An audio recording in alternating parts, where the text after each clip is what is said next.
سلامتی ہے ان آنکھوں پہ جو ہدایت پہ نظر جمائے بیٹھی ہیں، سلامتی ان کانوں پہ جو ذکر خیر کے منتظر رہتے ہیں، سلامتی ان قدموں پہ جو ہدایت کی راہ پہ گامزن ہیں۔ السلام علیکم ورحمۃ اللہ وبرکاتہ۔ تمام تعریفیں خدائے بزرگ برتر کے لیے جو وحدہ لا شریک ہے، نہ کوئی ثانی ہے، نہ کوئی ہمسر ہے، نہ کوئی مثل، نہ کوئی نظیر۔ درود لام محدود محبوب رب الودود، راحت العاشقین مراد المشتاقین حضرت محمد مصطفیٰ، آپ کی آل پاک، آپ کے جانثار انصار اور اصحاب پر۔ عزیزان من، آج ہم یوم دفاع کے حوالے سے بھی گفتگو کریں گے اور وطن سے محبت، الفت، عقیدت کے حوالے سے بھی گفتگو کریں گے، کیونکہ اسی دھرتی کو ہم نے اپنی جان لٹا دینے کی قسم دے رکھی ہے۔ آخر وہ کیا عوامل ہیں؟ کیا وطن سے محبت دین کا حصہ ہے؟ کیا ایمان میں کہیں بھی ملک اور ملکیت اور مملکت کو بچانے کا حکم ہے؟ اور اگر ہے تو پھر کیا انداز ہے؟ کیا عوامل ہیں؟ کیا ایسی چیزیں ہیں جو ہم نے اب تک کر رکھی ہیں اور کن کن چیزوں کی ضرورت موجود ہے آج بھی؟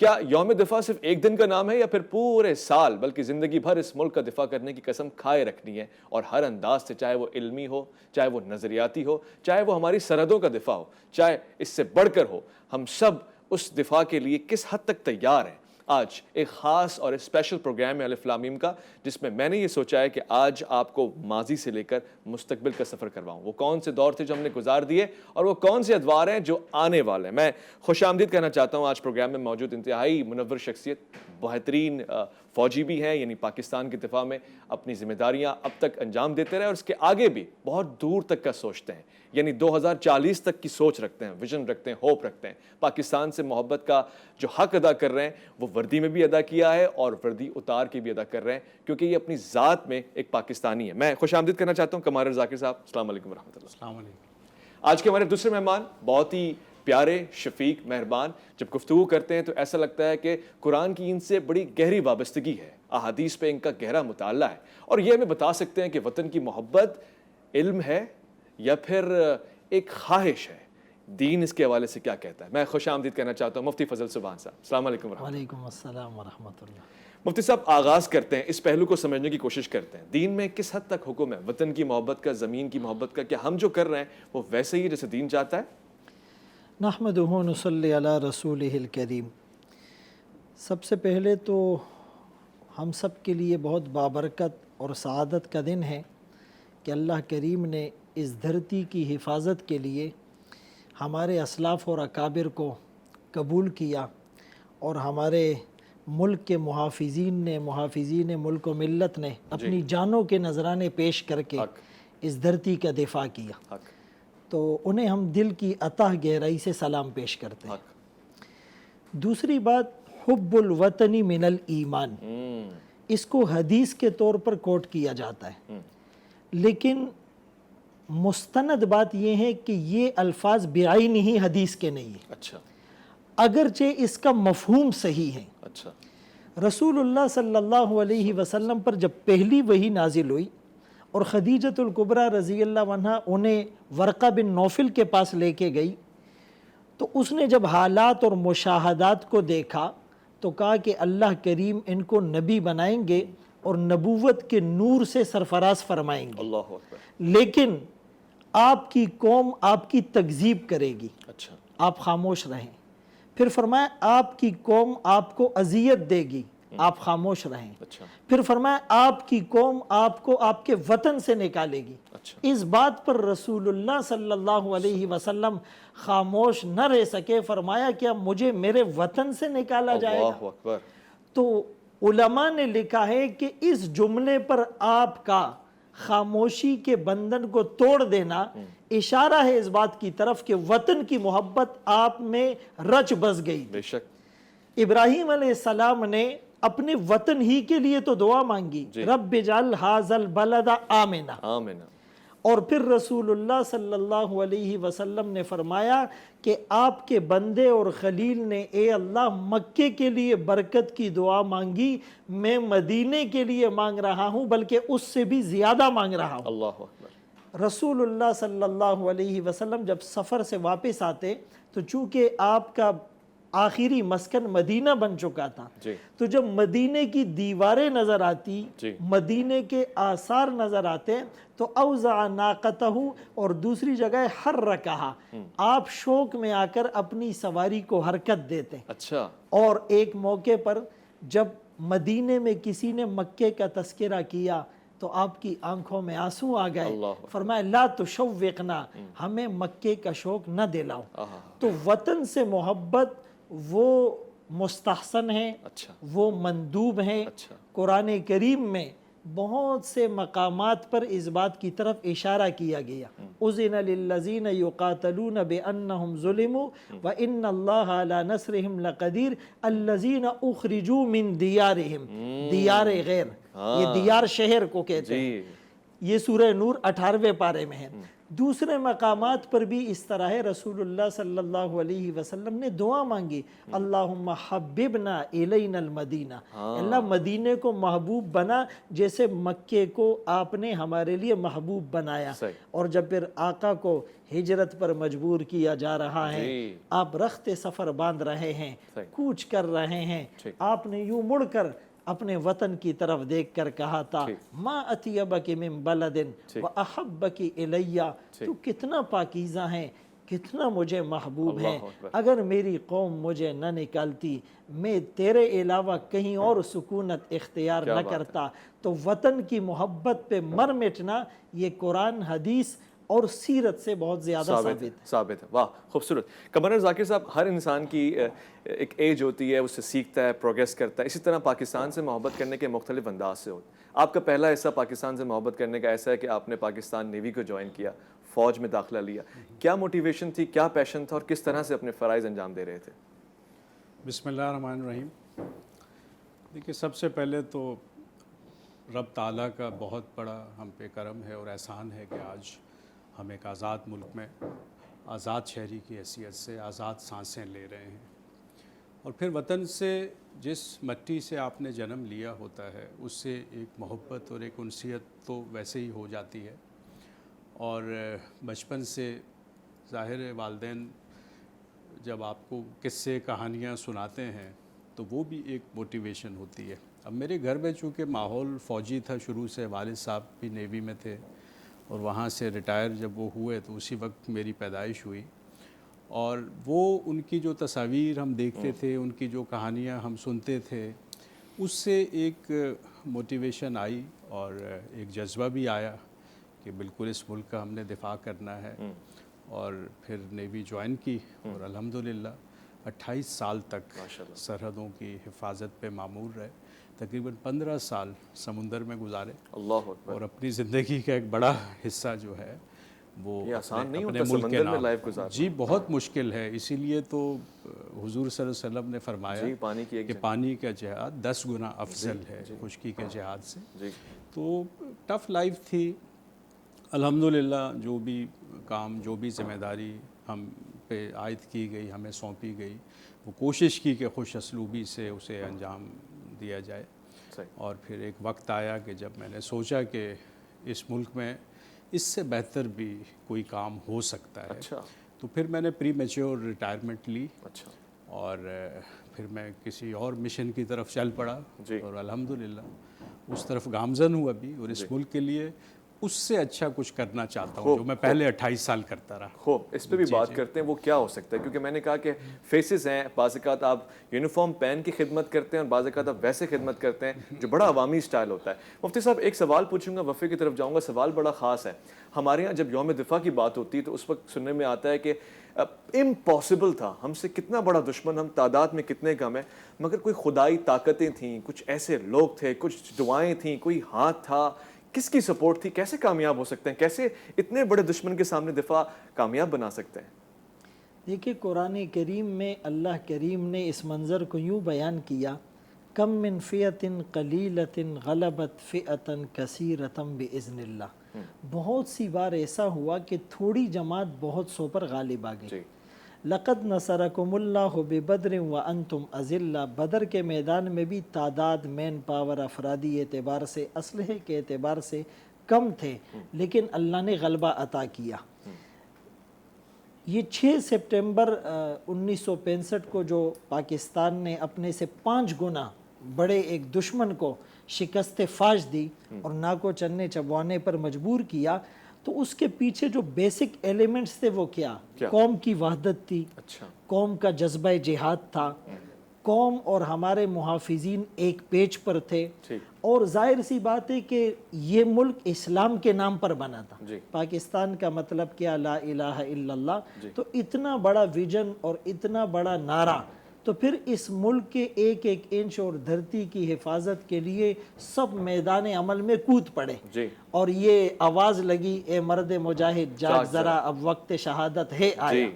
تو جب بھی مسلمان اور خصوصاً مجاہدین اس طرح کے جذبے سے سرشار ہوں گے، رسول اللہ صلی اللہ علیہ وسلم نے تو فرمایا کہ لغدوۃ فی سبیل اللہ او روحۃ خیر من الدنیا وما فیہا، کہ اللہ کے راستے میں میدان جہاد میں سرحد پر پہرا دیتے ہوئے ایک صبح یا ایک شام لگا لینا دنیا اور ما فیہا سے بہتر ہے۔ اللہ اکبر۔ اور دوسری حدیث میں الفاظ یوں ہیں جو نسائی میں بھی ہیں، مسلم شریف میں بھی ہے، رباط یومن، کہ ایک دن کا پہرا، رباط کہتے ہیں اپنے گھوڑے کو باندھنا اور خود تیاری کرنا۔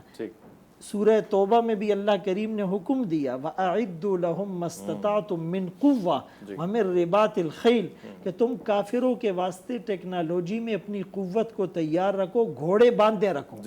اور سورہ آل عمران کی آخری آیت میں بھی ہے صابروا ورابطوا، تو یہ مرابطہ کہتے ہیں میدان جہاد میں سرحد کی حفاظت کے لیے پہرا دینا۔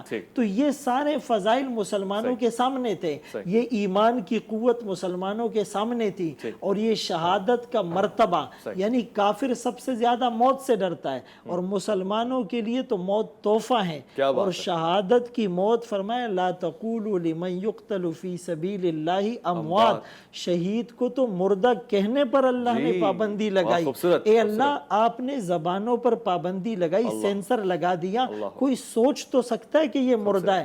وَلَا تَحْسَبَنَّ الَّذِينَ قُتِلُوا فِي سَبِيلِ اللَّهِ أَمْوَاتًا، انہیں مردہ گمان کرنا بھی گناہ ہے، بل ہم احیا، وہ زندہ ہیں اپنے رب کے ہاں، انہیں رزق دیا جا رہا ہے۔ تو شہید کے خون کا قطرہ زمین پر بعد میں گرتا ہے، اس کی مغفرت کا اعلان پہلے ہوتا ہے، یہی قطرہ تو اللہ کو پسند ہے۔ اب اتنے سارے فضائل اور مناقب کو سامنے رکھتے ہوئے جسم پر بم باندھ کر دشمن کے ٹینک کے سامنے لیٹنا ان کے لیے آسان تھا، اور ان کے جو ہے وہ مستقل ارادوں کو اور عزائم کو خاک میں ملانا ان کے لیے آسان اور ایک عجیب بات ہے، آپ اس بات سے اتفاق کریں گے، میں واپس آؤں گا کمارڈر صاحب سے پوچھوں گا، خواتین حضرات آپ بھی مجھے بتائیے گا، ایک روب ڈال رکھا ہے کافروں کے دل میں اللہ نے، خود قرآن میں بھی کہتا ہے، مگر یہ بات ہم نے 1965 کی جنگ میں دیکھی ہے، اور بار بار یہ وعدہ وہ کرتا ہے اگر تم ایمان پہ رہو گے، استقامت پہ رہو گے، صراط مستقیم پہ گامزن رہو گے، حق کے دفاع کے لیے اترو گے میدانوں میں، تو پھر خدا سامنے والے کے دل میں، تمہارے عدو کے دل میں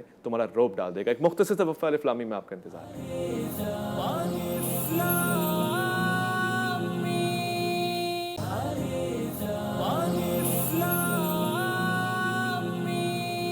خوش آمدید۔ الف لام میم میں یوم دفاع کے حوالے سے گفتگو ہو رہی ہے۔ کمانڈر ذاکر صاحب سے پوچھنا چاہتا ہوں، آپ نے کبھی دشمن کو آمنے سامنے دیکھا ہے، کبھی روبرو بالمشافہ ایسا ہوا ہے انکاؤنٹر کے سمندر میں، لہروں میں سامنے دشمن آ گیا ہو، ایسے موقع پہ کیا ہوا ہوگا؟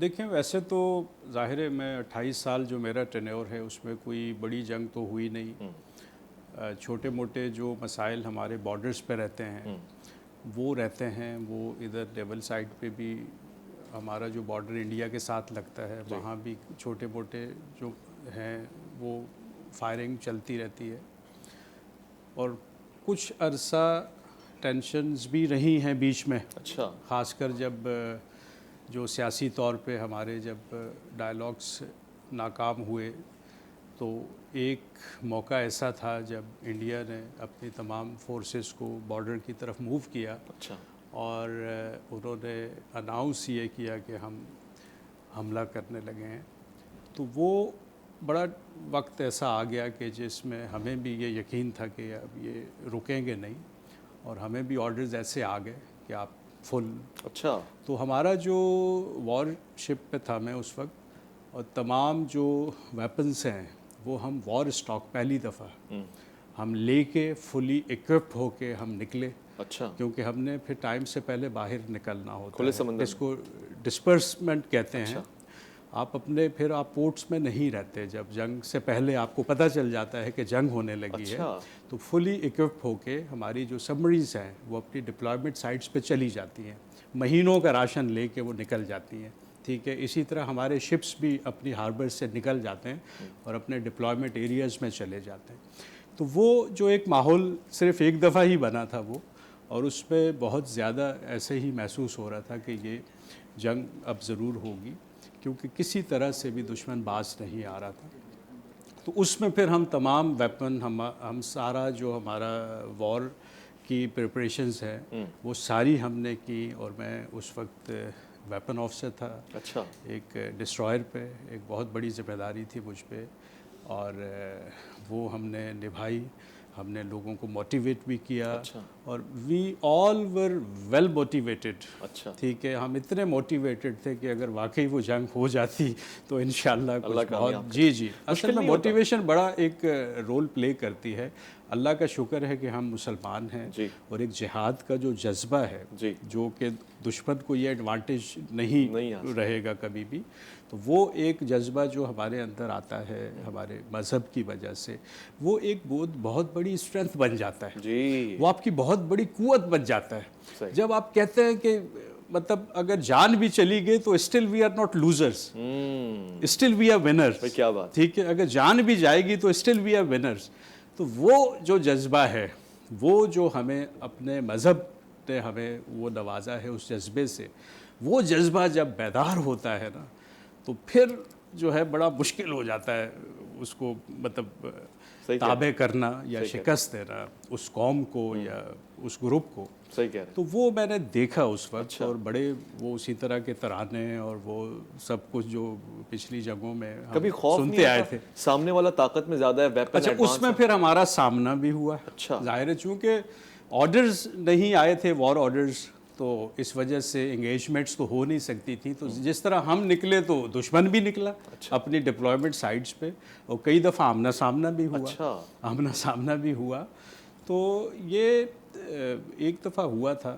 باقی دیکھیں، جب آپ نے جنگ لڑنی ہوتی ہے تو آپ کو اس کے لیے تیار رہنا ہوتا ہے. More you sweat in peace less you bleed in war. واہ. تو اس پہ ہم چلتے ہیں کہ ہم سویٹ زیادہ، ہم ایکسرسائزز زیادہ، ہم کئی جنگیں لڑ لیتے ہیں. صحیح. ہماری ہر سال ایک بڑی جنگ ہوتی ہے جس میں جو ہے وہ اسی طرح دو فورسز بنتی ہیں. ایک کو دشمن کی ساری قوت دی جاتی ہے اور ایک کو اپنی بلو فورس، اورنج فورس. اور ایک بہت بڑی ایک ایکسرسائز ہر سال تقریباً ہوتی ہے.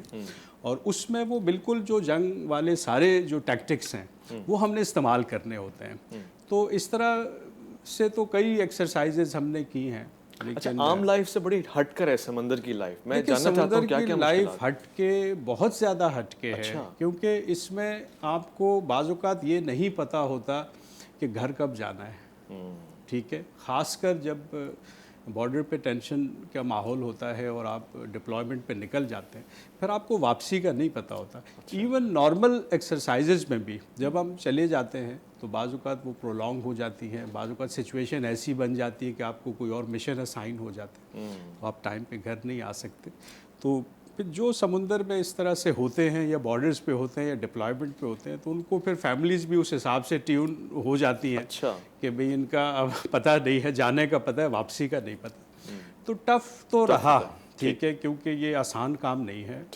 اور بڑا جو آرمی نے رول ایک پلے کیا ہے پچھلے چند سالوں میں، اور یہ جو جنگ ہم نے لڑی ہے اور اس ملک کو آج ہم نے اتنا محفوظ الحمدللہ بنایا، تو ان کو کریڈٹ جاتا ہے. بالکل جاتا ہے، کریڈٹ جاتا ہے. اور اس میں عوام کا بڑا رول ہے. 1965 کی جنگ میں ہم خاص طور سے یہ بات کرتے ہیں کہ عوام ساتھ کھڑی ہے فوج کے. اسی طرح تو ادارے مستحکم ہوتے ہیں. مفتی صاحب، کمانا صاحب نے ایک بات کی اور ذہن وہاں پہ رکا ہوا ہے کہ یہ تو ہم سب جانتے ہیں کہ اگر اس جنگ میں اور ویسے بھی مجاہد شہید ہو جائے تو شہادت کا مقام بہت بڑا ہے، وہ تو زندہ ہے، رزق پا رہے ہیں.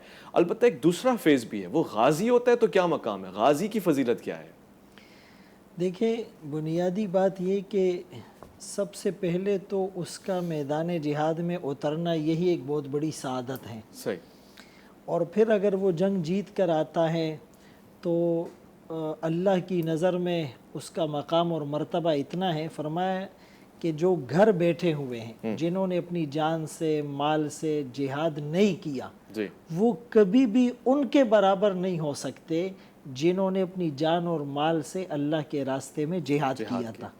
دوسرے موقع پر اللہ کریم نے فرمایا کہ یہ جو جان اور مال سے جہاد کرنے والے ہوتے ہیں، تو فرمایا کہ اللہ کی نظر میں یہ اتنے محبوب اور پسندیدہ ہیں۔ 28واں پارہ ہے سورۃ الصف، ایک سورت ان کے لیے اتار دی۔ اللہ جب یہ صف بنا کے سیسا پلائی ہوئی دیوار بنتے ہیں تو فرمایا ان اللہ یحب الذین یقاتلون فی سبیلہ صفا کأنہم بنیان مرصوص، کہ اللہ ان سے محبت کرتے ہیں، محبت کی نگاہ سے دیکھتے ہیں، کیونکہ دشمن کے سامنے سیسا پلائی ہوئی دیوار بن کر کھڑے ہوئے ہیں۔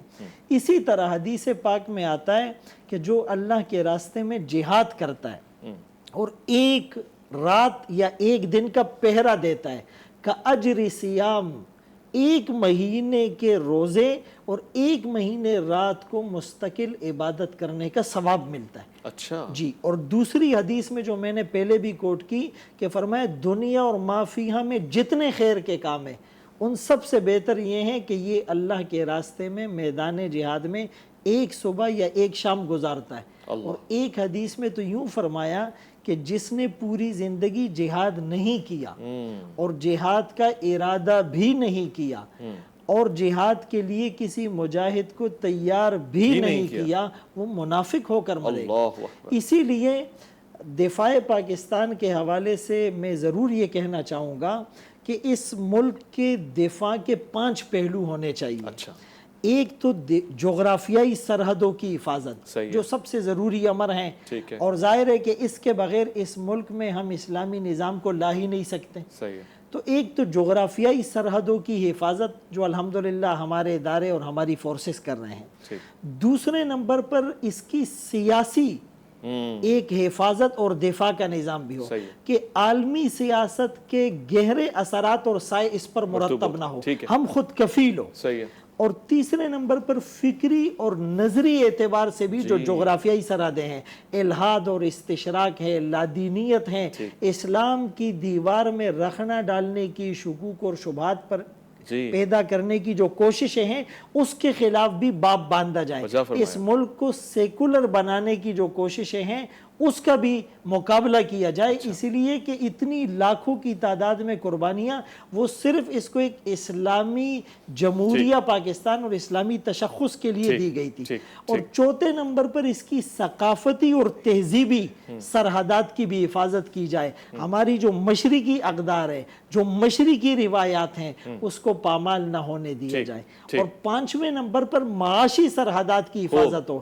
یہ ملک اور اس کا اکانومی اور معاشی نظام IMF یا ورلڈ بینک کے تابع نہ ہو۔ جب ہم معاشی طور پر مضبوط ہوں گے تو انشاءاللہ ہم اپنے اداروں کو ٹیکنالوجی اور ایکیوپمنٹس اور اسلحہ یہ ساری چیزیں فراہم کرنے میں کامیاب ہوں گے۔ بہت بدقسمتی کے ساتھ یہ کہنا پڑتا ہے کہ اس ملک کو حاصل کرتے وقت ہم نے جو 2 عزم کیے تھے، ایک اسلام کا اور ایک جمہوری نظام کا، کہ اس ملک میں حکومت تو آئے گی عوام کے ووٹوں کے ذریعے سے، لیکن جو بھی نظام بنے گا اس میں قرآن و سنت کو فالو کیا جائے گا، قرآن و سنت کی بالادستی ہوگی، تو اسلام اور جمہوریت دونوں کے ساتھ ہم 100% وفا کرنے میں تاحال ناکام رہے ہیں، لیکن ہم ابھی تک منزل کی جانب گامزن ہیں، البتہ دیکھ رہے ہیں کیا وجوہات ہیں۔ جو 5 زاویے بیان کیے ہیں مفتی صاحب نے، ان میں سے کون سے زاویے پہ ہم اب تک کام کر رہے ہیں، اور کیا وجہ ہے کہ قمر ذاکر صاحب نے یونیفارم سے آگے نکل کے ایک شہری کی حیثیت سے مکان بنانے، لوگوں کو زمین دینے، ان کو گھر دینے اور پھر ایک ایسا ماحول اور نظام دینے کی بات کی ہے۔ ہم اس پہ بات کریں گے، ایک مختصر سا وقفہ ہے، الف لام میم میں آپ کا انتظار رہے گا۔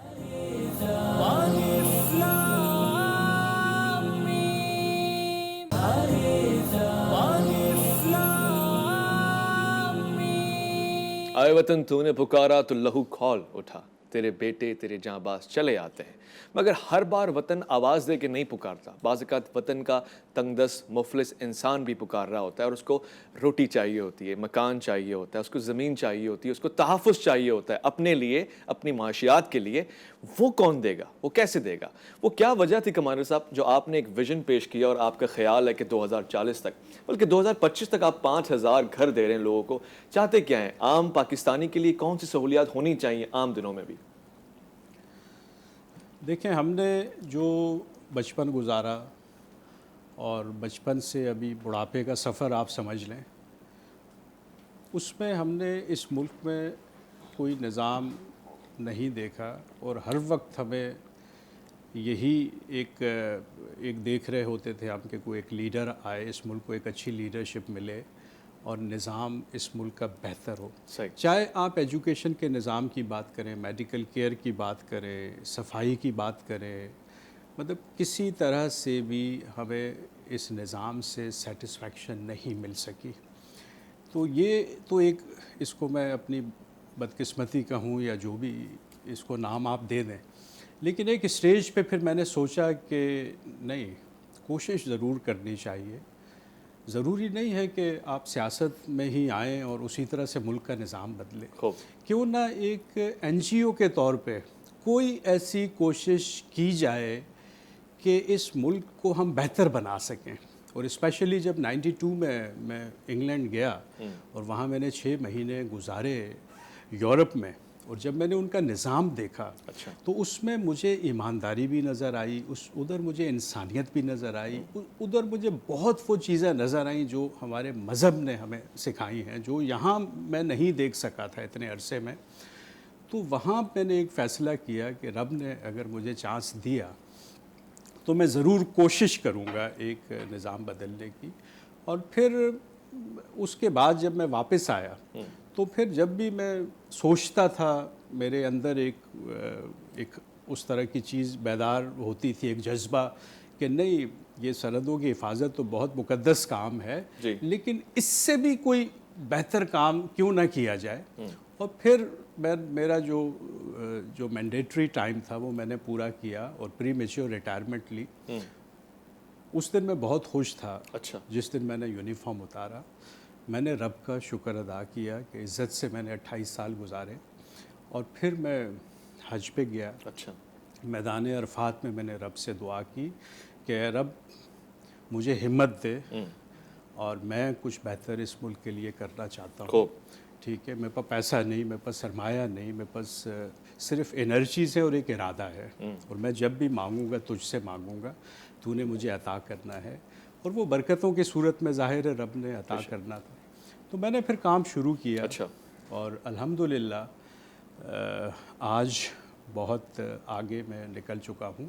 میں نے ایک 2040 ویژن بنایا کہ کیسے 2040 تک اس قوم کو ہم نے دنیا کی جو سرخرو قومیں ہیں ان کی صف میں لا کے کھڑا کرنا ہے. کس طرح ہم نے ایجوکیشن نظام کو صحیح کرنا ہے، کسی طرح میڈیکل کیئر کو، کس طرح صفائی، کس طرح ہم سیکیورٹی دے سکتے ہیں. تو پھر میں نے ایک چھوٹا سا شہر بسانے سے ابتدا کی، اور وہاں پہ 5000 گھروں کا ماڈل اس وقت بن رہا ہے، اور وہاں پہ سینکڑوں گھر میں لوگوں کو دے چکا ہوں. اور میرے لیے ضروری تھا کہ میں خود بھی ادھر جا کے بیٹھوں. تو میں نے پھر اپنا گھر بھی وہیں بنایا، شہر سے باہر. اور پھر میں نے سوچا کہ اس 4 دیواری کو میں آہستہ آہستہ بڑھاتا جاؤں گا. اگر میں ادھر ایک اچھا نظام دے پایا ان لوگوں کو جو میرے اعتماد پہ ادھر آئے ہیں، تو یقیناً مزید لوگ بھی آئیں گے. اور اس طرح سے اس 4 دیواری کو بڑھاتے بڑھاتے ہو سکتا ہے یہ پورا ملک میں وہ شہر بنا دوں جس کو میں نے کمانڈر سٹی کا نام دیا. ایک ماڈل دینے کی ضرورت ہوتی ہے، وہ آپ نے دے دیا، پھر اس سے لوگ امپریس ہوں گے تو اس سے یقیناً اس کا ریپلیکا نکلتا آئے گا. مفتی صاحب کتنی ضرورت ہے؟ اب ہم یوم دفاع کو اگلی دفعہ دیکھ رہے ہیں، یعنی ہم اندازہ لگائیں کہ آج ہم تیار ہیں، آج ہم نے اپنے لوگوں کو بنیادی حقوق دے دیے ہیں، وہ ذاتی تحفظ دے دیا ہے، یعنی آج ہماری ایجوکیشن اس حوالے سے قابل ہے کہ ہم آج بھی دشمن کا مقابلہ کر سکتے ہیں، صرف سرحد پہ نہیں بلکہ تعلیمی مراحل میں. وہ جنگیں جو ہم معاشیات میں لڑ رہے ہیں، ہمیں کیا کرنا چاہیے؟ دیکھیے یہ بہت اچھا ویژن ہے کہ ہم نے فل ان دا بلینکس کرنے، یعنی جہاں پر خلا ہے اس کو پر کرنا ہے. الحمدللہ اگر سرحدات کے حفاظت کے اعتبار سے ہم بہت زیادہ پاورفل ہیں اور اللہ تعالیٰ نے جذبہ جہاد سے اس کو اور سرشار کر دیا ہے، تو ہم تعلیم کے شعبے میں، صحت کے شعبے میں، معاشی جو مسائل ہے، معاشرتی جو مسائل ہے، لوگوں کے اخلاقیات کی اور کریکٹر بلڈنگز کی جو بات ہیں، تو اس ٹیکنالوجی کے اعتبار سے خصوصاً ہماری جو نئی جنریشن آ رہی ہے، اب آگے آرٹیفیشل انٹیلیجنس کا ایک دور آ رہا ہے، طریقہ تعلیم، تو یہ ساری چیزوں کا مقابلہ ہم نے اب سے کرنا ہے۔ دیکھیں مومن دور اندیش ہوتا ہے، اتقوا فراست المومن فإنہ ینظر بنور اللہ، یہ حدیث نہیں ہے مقولہ ہے، لیکن فرمایا مومن کی فراست سے ڈرو، وہ اللہ کے نور سے دیکھتا ہے۔ یعنی عام طور پہ یہ تاثر ہے کہ جی مومن تو سادہ ہوتا ہے، وہ گلیبل ہوتا ہے، ورلڈلی وزڈم اس کے پاس نہیں ہوتا، یا سوشل انٹیلیجنس سے جو ہے وہ اس کا فیلئر ہوتا ہے، ایسی بات نہیں ہے۔ مومن کو ان ساری چیزوں کا پتہ ہونا چاہیے کہ میں نے آگے سروائیو کیسے کرنا ہے، میں نے آگے لوگوں کو فیسیلیٹیٹ کیسے کرنا ہے۔ یعنی ایک آدمی روزانہ بھوک سے مر رہا ہے، وہ تعلیم نہ ہونے کی وجہ سے اخلاقیات اور اس اعتبار سے وہ مر گیا، مورالٹی اس میں نہیں ہے، تو اس اعتبار سے اگر کوئی سٹیپ لیا جاتا ہے تو اس کو اپریشیٹ بھی کیا جائے۔ اور قیامت کے دن ہم سے یہ نہیں پوچھا جائے گا کہ آپ نے اپنے ویژن کو کمپلیٹ کیوں نہیں کیا، ہم سے پوچھا جائے گا جو تمہارے بس میں تھا وہ کیا یا نہیں۔ لا یکلف اللہ نفسا الا وسعہا، ابراہیم خلیل اللہ کو آگ میں ڈالا جا رہا ہے اور ایک چڑیا اپنی چونچ میں ایک قطرہ لے کر بجھانے کی کوشش کر رہی ہے، کسی نے کہا تیرے اس ایک قطرے سے آگ بجھنے والی نہیں، تو جواب کیا دیا، جو میرے بس میں تھا میں وہ کر رہی ہوں۔ آج بھی ہو جو ابراہیم کا ایما پیدا، آگ کر سکتی ہے انداز گلستہ پیدا۔ ہماری سب سے بڑی غلط فہمی یہ ہے کہ ہم چاہتے ہیں کہ جس درخت کا بیج ہم نے بویا ہے اس کو اپنی آنکھوں سے پھلتا پھولتا ثمر آور سایہ دار دیکھے، ایسا ضروری نہیں ہے۔ ہم قبروں میں چلے جائیں، ہمارے ویژن کو بڑھانے کے لیے اللہ لوگوں کو پیدا کرے گا، ہم انہیں ایک ٹریک، ایک پلیٹ فارم مہیا کریں۔ تو میرے خیال میں اس طرح کی کوششیں ہونی بھی چاہیے اور اس کو سراہنا بھی چاہیے، اور اس کے لیے ہر آدمی اپنے کرائیٹیریا میں اپنی ایلیجیبلٹی کے مطابق اپنے آپ کو پیش کرے۔ بہت خوب، بہت بہت شکریہ مفتی فضل سبحان صاحب آپ کا، بہت بہت شکریہ کمارر ذاکر آپ کا، آپ کے ویژن کا، اور خواتین و حضرات آپ کا شکریہ۔ آپ یقینی طور سے ان کی اولاد ہیں جنہوں نے اس ملک کے دفاع کے لیے جو قسم کھائی تھی وہ پوری کی ہے، مگر آپ یہ مت سمجھیے گا کہ جنگ ختم ہو گئی ہے، جنگ جاری ہے۔ جنگ کا آغاز ہم نے اپنی ذات سے کرنا ہے، جہالت سے کرنا ہے، اس ظلمت کے اندھیرے سے کرنا ہے جو چاروں طرف بکھرا ہوا ہے۔ اگر آپ اس ظلمت کے اندھیرے سے لڑنا سیکھ گئے تو آپ 14ویں کا چاند بن کے نکل آئیں گے، وہی چاند جس کا آغاز آپ کے پرچم میں ہے، یعنی وہ ابتدائی مراحل 3 دن کا چاند، آپ اس کو 14ویں تک کیسے لے کے جاتے ہیں یہ آپ نے طے کرنا ہے۔ اپنا بہت خیال رکھیں گے آپ، مگر اپنے سے بڑھ کے خیال رکھیں گے اس پاکستان کا کہ جس کے لیے شہداء نے قربانیاں دی ہیں، جس کے لیے غازی آج بھی سر اٹھا کے چلتے ہیں اور ہر روز ایک نئے عزم کے ساتھ نکلتے ہیں۔ اپنا خیال رکھیں، اپنے سے بڑھ کے ملک پاکستان کا خیال رکھیں۔ اللہ کی امان میں۔